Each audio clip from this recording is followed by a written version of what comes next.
A Rádio USP apresenta Programa Universidade 93,7.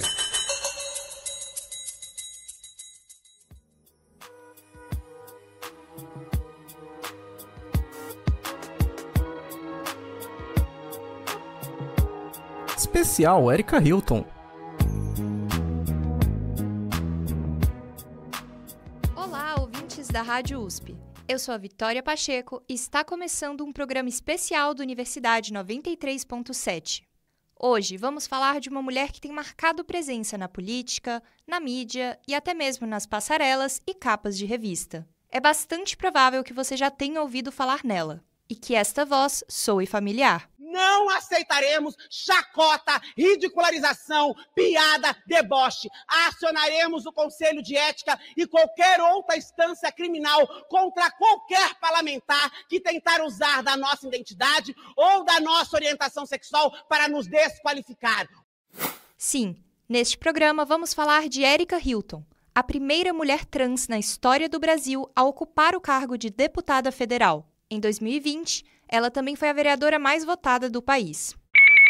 Mais recentemente, no início de 2024, Erika se tornou a primeira líder trans de uma bancada no Congresso Federal, a PSOL Rede. Por 3 semanas, acompanhamos a Erika em diferentes compromissos e entrevistamos pessoas próximas a ela para entender melhor quem é essa personalidade.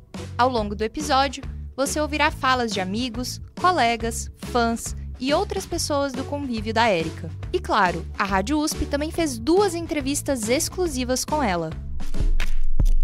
Erika, vida pessoal. Para começar a mergulhar na vida de Erika, vale lembrar que a trajetória dela não se resume a Brasília. Nascida em Franco da Rocha, na região metropolitana de São Paulo, Erika divide a frenética agenda entre a capital paulista e a federal. Além de política, ela é ativista dos direitos humanos, voz importante da comunidade LGBT, comunicadora e, nas horas vagas, modelo.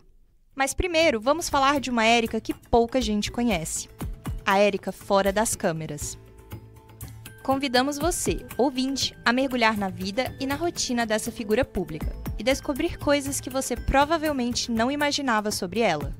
E quem melhor para falar sobre a Erika do que o namorado, o fotógrafo e videomaker Daniel Zeza. Ai, meu Deus. Agora eu tenho que pensar, porque depois ela me bate. Cara, a Erika é uma mistura de bagunça com... É uma concentração nela mesma, mas ao mesmo tempo tentando concentrar pro resto. Então, por exemplo, Erika em casa. É uma pessoa divertida, que escuta música o dia inteiro, conversa com Deus e o mundo. Vai pra Brasília, é uma outra pessoa. É uma outra dinâmica. Então, assim... tem essa disparidade, né? Essa dualidade de CPF com CNPJ. Então, ela tenta não mudar tanto nisso, mas eu sinto que ela fica mais sóbria em casa e fora ela fica mais tipo, tá, eu preciso me blindar de algumas coisas, porque acho que tomou proporções muito além, né, do que a gente imaginava. Então, furando a bolha, eu senti que ela não tá tão mais como era antes. Então, existe uma preocupação com a imagem, existe uma preocupação com quem que tá me vendo, quem que não tá, pra onde eu quero chegar, pra onde eu quero ir. Então, acho que existe isso, assim, são esses 2 universos de Erika Hilton. Vamos dar um passo atrás para entender como o casal, que namora há pouco mais de 1 ano, se conheceu. Eu conheci ela sendo modelo, inclusive. Eu tava fazendo um shooting pra Paula Raia, eu tava fazendo filme. E aí ela chegou enquanto modelo, aí ela ficou falando de mim no camarim, nananana, eu nem tinha um pra isso, porque quando ela chegou, eu falei, nossa, ela nem me falou oi. Tipo assim, não nem um bom dia, tu ganhei dessa diva, o que aconteceu? Só que aí fomos levando, aí beleza, a gente conheceu no set mesmo, só que assim, de uma forma muito profissional. Só que aí, dias depois, a gente se reencontrou numa festa da Paula Raia, que tudo girou em torno de Paula Raia. Paula Raia é importantíssima aqui pra ser dita. E aí, nessa festa, a gente foi trocando olhares, tentando conversar e tudo mais. Então, mas assim, ela tinha namorado, eu namorava também. Então, ninguém podia fazer nada. Dias depois, há muito tempo atrás, né, muito tempo lá depois, aí a gente começou a trocar ideia. Aí eu falei, gente, não tá tendo como. Eu tô apaixonado, ela também tava, e a gente começou a se debrulhar, a se conhecer melhor, e aí foi assim que foi.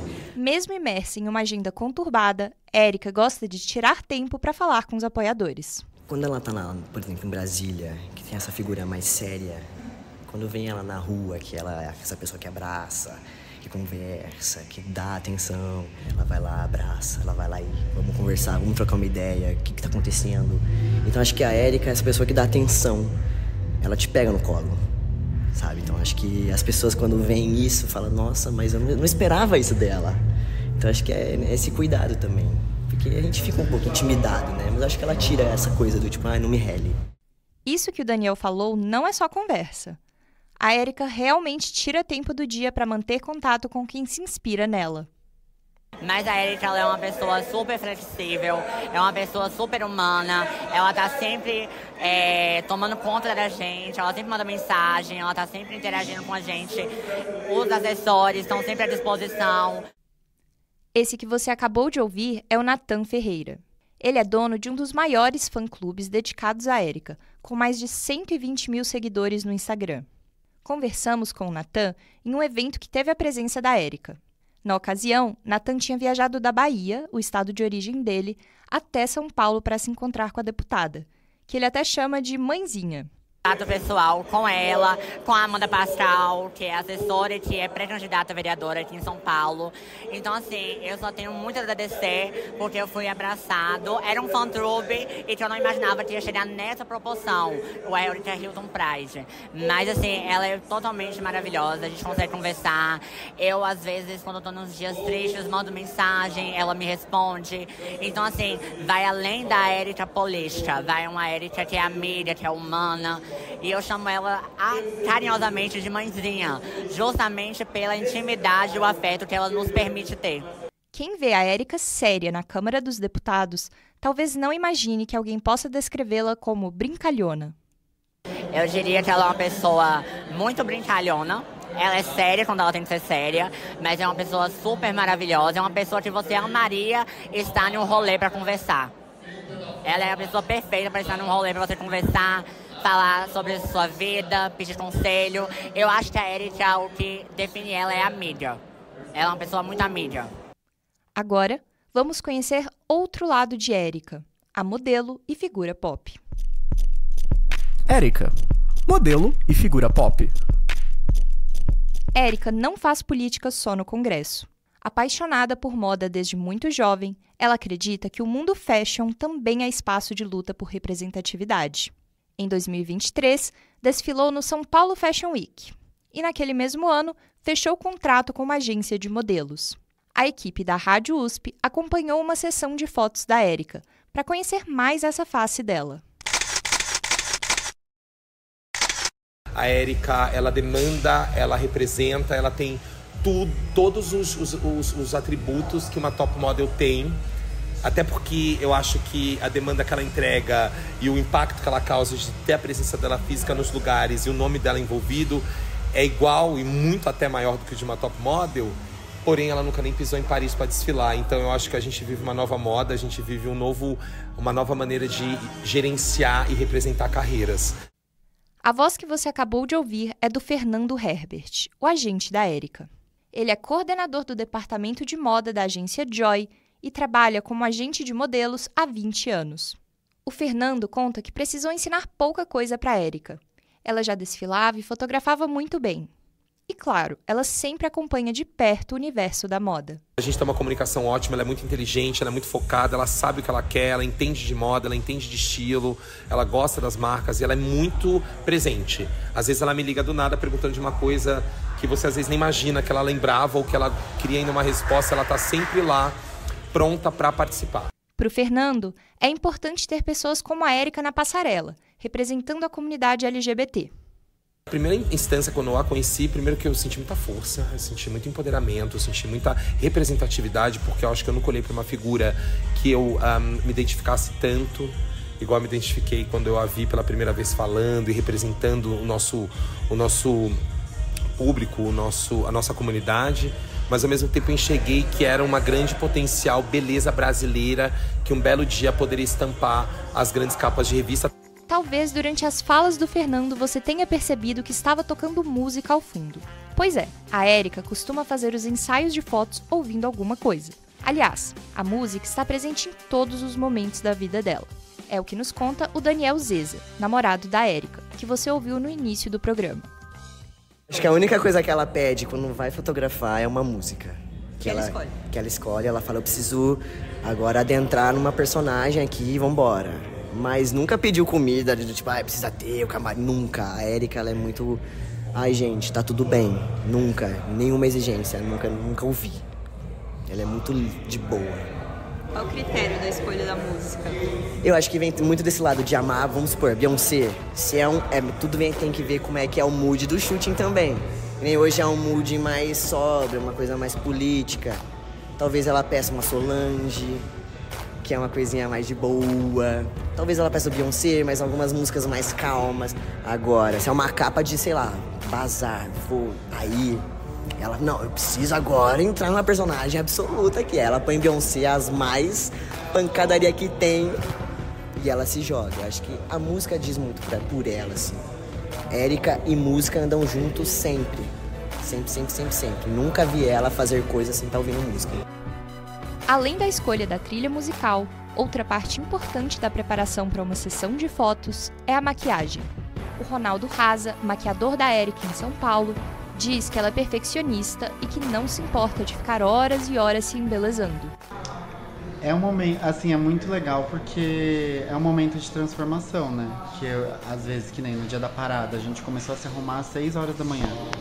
Então eu cheguei na casa dela, a gente super em silêncio, assim, super quietinhos, e aos poucos vai chegando, né, a Erika Hilton que todo mundo vê, assim, dessa animação toda.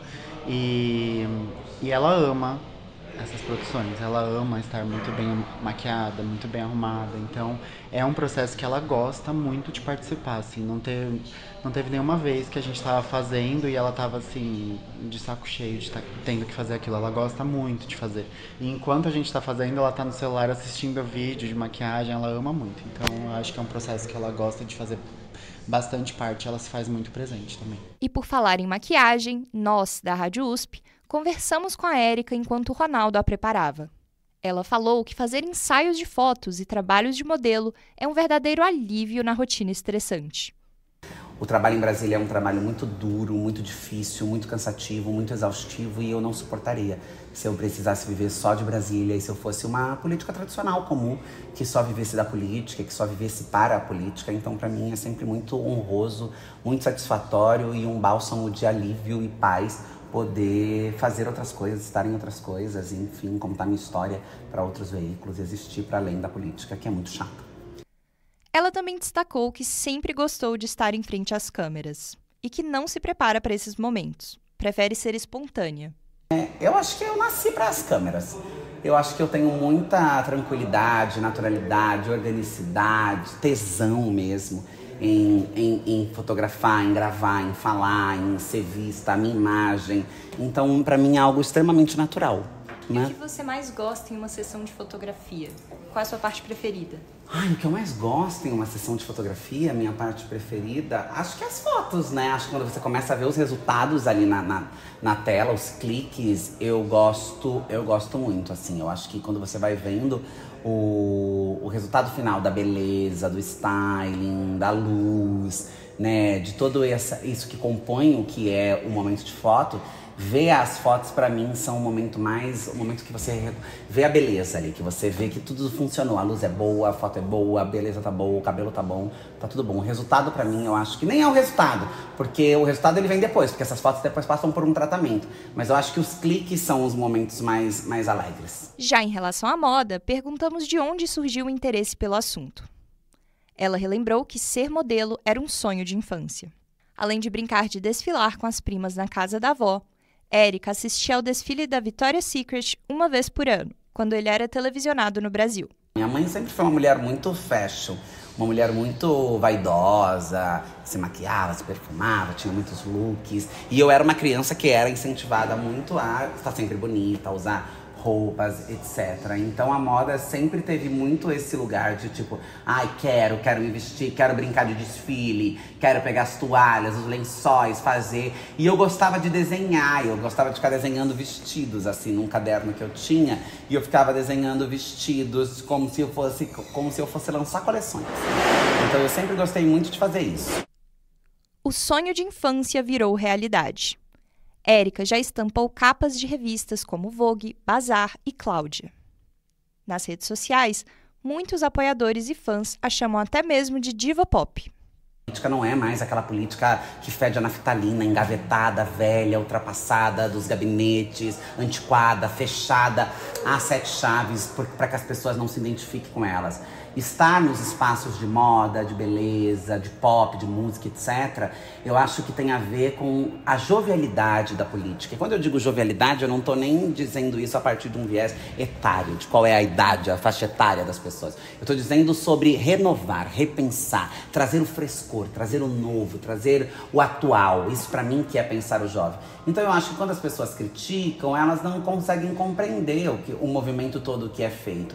E eu acho que essa incompreensão, ela é reflexo de uma tentativa de não permitir com que a política se atualize, que a política chegue aonde ela precisa chegar. Ela também deixou claro que não planeja mudar o jeito moderno e despojado de fazer política.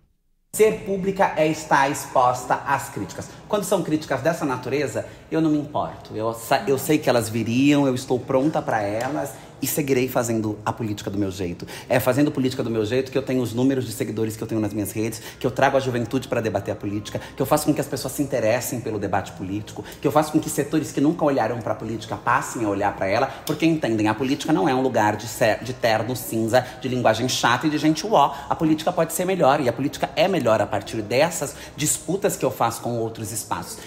Na sequência, vamos falar da trajetória da Érica até o Congresso Nacional. Érica, trajetória política. Uma das primeiras ações políticas da Érica aconteceu em 2015. À época, uma empresa de ônibus de Itu, no interior de São Paulo, se negou a imprimir uma passagem com o nome social dela. Depois de promover uma grande mobilização online, Érica conseguiu o que depois virou um direito. Com a repercussão da militância, ela passou a dar palestras e foi convidada pelo PSOL para sair como vereadora de Itu em 2016. Embora não tenha sido eleita naquele ano, ela fez parte da bancada ativista em 2018, candidatura coletiva do PSOL com 9 nomes para uma vaga na Alesp, a Assembleia Legislativa de São Paulo. A bancada foi eleita com quase 150 mil votos. Eu, na verdade, não percebi que eu queria fazer política. Minha avó sempre conta uma história de que quando eu era muito pequena eu dizia que queria ser presidente da República, mas acho que essas coisas de criança mais, tipo ser astronauta, presidente da República, médica, etc. Mas não tinha... Eu gostava do ambiente político, gostava da política, mas não tinha uma pretensão. Eu olho para a política e percebo que a minha jornada, a vida, a trajetória foram me levando para esse lugar, né? Os percalços que eu enfrentei, a negação do direito, processos políticos de morte a determinados grupos e corpos na sociedade, foram me fazendo se aproximar cada vez mais desse lugar. Foi na militância, pelo reconhecimento do meu nome social na época, quando eu voltei para a escola, depois que eu voltei para minha casa, que eu começo a me aproximar mais de um debate público-político, né? Que eu surjo ali nas manchetes, ainda no interior de São Paulo, na cidade de Itu, como alguém que brigava com uma empresa de ônibus pelo reconhecimento da sua identidade, o nome social na carteira do transporte público. Aquilo me reverbera para alguns lugares, eu acabo indo para a universidade em São Carlos, e no movimento estudantil eu começo a organizar melhor a minha militância, e acredito que é nesse momento que eu vou estreitando a minha relação com o mundo político institucional. A primeira vez que eu fiz parte de um espaço público, de um espaço político institucional, foi através do primeiro mandato coletivo que eu fiz parte, que foi um horror. O mandato coletivo era um fiasco, cheio de pessoas mal intencionadas, desonestas, mau caráter e tudo mais. E ali eu acho que eu percebo a importância do meu corpo continuar disputando espaço na via institucional, que a princípio era um lugar que eu super refutava, era um lugar que eu não achava que era legítimo para minha presença, porque eu sempre tive essa coisa mais militante, ativista, do que essa coisa política institucional. Uma pessoa que acompanhou a carreira política da Érica desde o começo foi a ativista dos direitos humanos, Amanda Pascoal. Conversamos com ela durante um ato da pré-campanha do então candidato à Prefeitura de São Paulo, Guilherme Boulos. A Érica marcou presença no evento. Você vai ouvir alguns barulhos de fundo, porque havia pessoas discursando no local. Eu conheci a Érica no tempo da pré-campanha dela como vereadora, pela ponte de uma amiga minha, Patrícia Borges. Quando ela se elegeu, não tinha ideia de que iria trabalhar com ela, eu trabalhava no MASP nesse tempo. Depois comecei a trabalhar em outra área no mandato dela de vereadora, já bem no princípio do mandato. E nós nos aproximamos e construímos uma relação muito genuína, de mãe e filha, de irmãs, de amigas. E eu coordeno e faço a gestão da agenda dela desde então, há 3 anos e meio mais ou menos. Amanda também contou um pouco sobre como é o dia a dia e o convívio com a Érica. É uma correria, uma grande correria, porque a gente tem que conciliar todas as agendas que ela tem, as agendas parlamentares, também as agendas que ela tem enquanto uma celebridade, enquanto uma pessoa que transita em várias áreas, sempre ligando isso, porque tudo que ela faz é político, e também tem uma leveza por conta da nossa relação de amigas, um bom humor, ela tem um humor maravilhoso, sagitariana, eu taurina, a gente tem uma conexão muito gostosa e aí dá um dinamismo legal pra luta, que é construir a agenda dela e acompanhar em tudo também. Pra você, qual é a diferença entre a Érica, pessoa física, amiga, e a Érica política? Eu acho que é o humor mesmo. Quando a gente não tá, ela consegue trocar a chave da postura mesmo, de se impor, uma altivez que ela tem nos discursos, e quando a gente tá num lugar mais informal, ela é muito mais engraçada, assim, ela sabe trazer um humor que não tem ninguém que consiga ficar sem dar risada. Desde que Amanda conheceu Érica, quando ela ainda era candidata a vereadora, muita coisa mudou. Érica foi codeputada pela bancada ativista do PSOL por 2 anos, além de presidir a Comissão de Direitos Humanos de São Paulo 2 vezes. Em 2020, ela saiu como candidata a vereadora por São Paulo e foi eleita com mais de 50 mil votos, se tornando a vereadora mais votada do país. Em 2022, foi eleita deputada federal pelo PSOL, tomando posse em 1º de fevereiro de 2023, aos 30 anos de idade. Ela e a deputada Duda Salabert, do PDT de Minas Gerais, são as primeiras parlamentares trans da história da casa. Érica já travou várias batalhas no Congresso Nacional para aprovar projetos de lei relacionados à cidadania e direitos humanos. Estar no Congresso é um desafio diário, conta a deputada. É um misto de tanta coisa, sabe? Aquele lugar é um lugar, energeticamente falando, péssimo, cheio de gente horrorosa, desgasta, adoece, cansa. Mas é importante porque é a primeira vez que os nossos corpos chegam àquele espaço. É a primeira vez que nós nos vemos ali. Existe um preço alto a ser pago, porque não é um trabalho fácil, não é um trabalho gostoso, não é um trabalho tranquilo. A gente enfrenta ódio atrás de ódio constantemente, mas, por outro lado, também tem a importância de estarmos ali pela primeira vez reconstruindo esse país, ajudando a lembrar que as nossas vidas importam, que os nossos direitos são inegociáveis e que nós chegamos para aquele lugar, que nós chegamos para construir um legado de política pública. Lidar com o atual Congresso exige estratégia. Eu acho que eu uso de tudo que eu tiver ao meu alcance, sabe? Eu tento colocá-los no lugar deles, dentro da minha cabeça, para não deixar com que eles me atinjam da forma como eles trabalham para fazer, porque eu sinto que é um trabalho orquestrado de nos atacar e nos atingir negativamente. Eu tento focar naquilo que me leva, eu tento focar na minha história, na minha ancestralidade, eu tento focar naquilo que a gente precisa de fato demandar a nossa atenção, fazer terapia, exercício físico, sabe? E lembrar que esse é o jogo que está colocado, que essa é a disputa que está posta, que nós vamos ter que enfrentar e nós vamos ter que aguentar, nós vamos ter que estar lá para ser o contraponto a essa política odiosa de morte que eles defendem e representam, e eu acho que isso também acaba me ancorando, acaba me fortalecendo de alguma maneira. A luta de Érica no campo da política está longe de acabar. Eu, primeiro, não tenho feito muitos planos, eu tenho pensado que o maior dos planos é deixar legado, é deixar política pública, é conseguir ser uma deputada federal que não tenha tido só uma passagem na Câmara dos Deputados, mas uma deputada federal que tenha tido uma passagem com efeitos positivos, com mudanças estruturais importantes, com legado deixado e aberto uma fenda para debates que são essenciais para as transformações sociais que nós acreditamos, né? Então, essa é a minha maior pretensão, a minha maior ambição. Claro que se eu assim permanecer na política, vir a reeleição, etc., eu penso em ser senadora, acho que o Senado é um espaço que precisa da nossa presença. Nós chegamos à Câmara dos Deputados e agora nós precisamos chegar ao Senado Federal e seguir essa trajetória. E é impossível falar da luta política de Érica sem mencionar a pauta da transexualidade.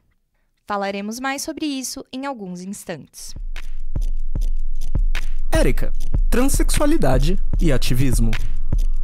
Érica enfrentou muitos desafios para poder ser ela mesma. Foi uma infância muito amada, muito bonita, uma infância que eu lembro com muito amor, carinho, alegria, felicidade, todo o amparo do mundo que perde depois de um tempo, porque o fundamentalismo religioso passa a fazer parte da relação da minha família, e aí começam-se os embates, porque eu também já saio da idade da infância, vou indo para pré-adolescência, adolescência, e a expressão de gênero e esse pertencimento ao gênero qual eu pertencia passava a ser uma demanda maior por mim, e aí nascem-se os conflitos. Assim como 90% das mulheres transexuais no Brasil, Érica teve de recorrer à prostituição para sobreviver. O dado é de um levantamento da Associação Nacional de Travestis e Transsexuais. A partir desses embates impostos pela essa visão religiosa odiosa, que a relação com a minha mãe vai se tornando insustentável, as brigas vão se tornando cada vez mais constantes, e eu passo a ser literalmente expulsa de casa e vou ser expulsa de casa, vou recorrer à prostituição, como acontece com a maioria das mulheres iguais a mim hoje no Brasil, infelizmente. Nós deveríamos ter direito a outras escolhas, né? Mas também, por esse amor e por essa base que eu recebi na minha infância, eu tenho a oportunidade de me reconectar com a minha mãe, com a minha família, e esse ser só um episódio que passou, assim, ser algo que não ficou marcado na minha história. É marcante porque eu sofri muito, vivi muitas coisas, não tem como não marcar, mas não é determinante.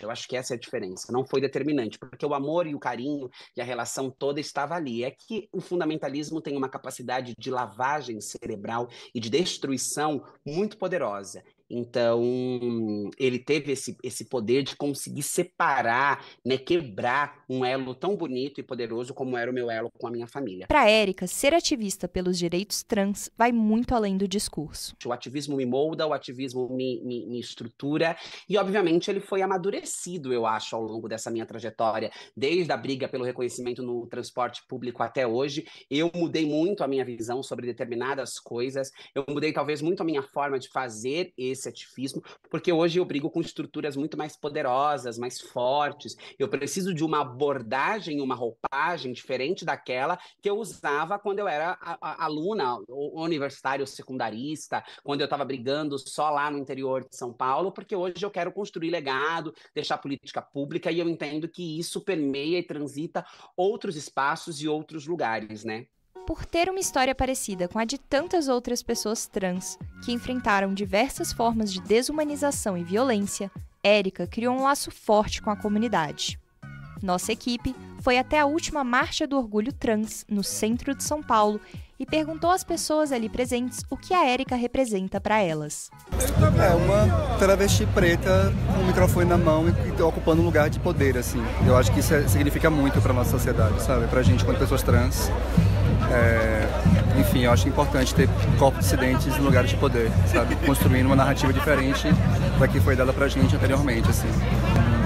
Corajosa. Coragem, é isso. Tem que ter coragem. E a Érica é muito corajosa. Que sorte a nossa. Essa que você acabou de ouvir é a Coral Sampaio, mulher trans e cantora. Outro participante da marcha, o Reinaldo Cortazzi, disse estar ansioso para a participação da Érica, que discursou no evento. Tem aquela coragem, aquela impetuosidade, aquele ímpeto de dar cara, tapa, de não ter medo, de enfrentar, pegar o microfone e dar voz a todo mundo que votou nela, mesmo quem não votou, que ficou com medo, ela vai e enfrenta mesmo, ela não tem medo. O Luiz Roberto, que você vai escutar agora, também falou um pouco sobre como ele enxerga a Érica. Acho que uma grande inspiração na luta pelos direitos da comunidade LGBTQIA+, é alguém que sabe se posicionar e que tem muita coerência em suas falas, então é alguém que eu admiro muito. Como pudemos ouvir, a Érica significa muita coisa, para muita gente. Seja enquanto política, ativista, modelo ou figura pop, não há dúvidas de que Érica veio para ficar e dominar o debate público. Nosso programa especial vai ficando por aqui. Obrigada pela audiência. O especial Érica Hilton é uma produção da Rádio USP. A supervisão é de Luciano Maluli. Coordenação, locução e roteiro de Vitória Pacheco. Edição de João Vitor Dallara e Breno Queiroz. E reportagens de Bruno Christopher, Eric Lins e Vitória Pacheco. Você ouviu áudios de TV Cultura e UOL e músicas de Beyoncé, Diala, National Sweetheart, Jeremy Blake e Unicorn Heads. Até mais! A Rádio USP apresentou Programa Universidade 93,7.